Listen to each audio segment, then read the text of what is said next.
За энэ одоо голыг ингээд сүүдлээд ийм том урсчихсан голыг ингээд хид хуваагаад хайцсан. Энэ эрүүл мэндийн хүмүүсийн ерөөсөө ямар ч хийх юм бишээ.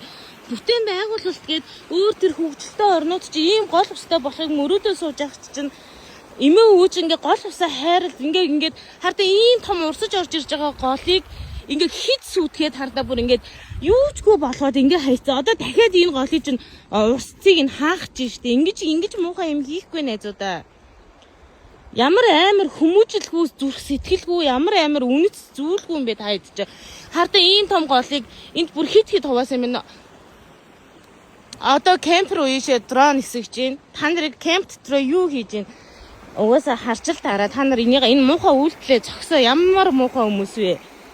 Та нар хизээж ард иргэдээ асуумжгүйгээр ийм хулгай лөвөр эмгийг хардаа ингээ бүх голуудыг ингээ асгаад ингээ хайцсан хардаа.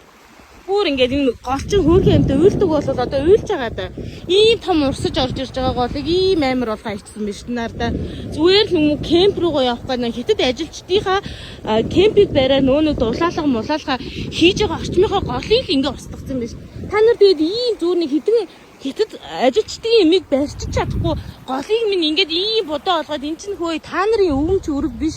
Эн чинь иргэдийн монголчуудын бүх хүмүүсийн өмч тэнэг мангуунуудаа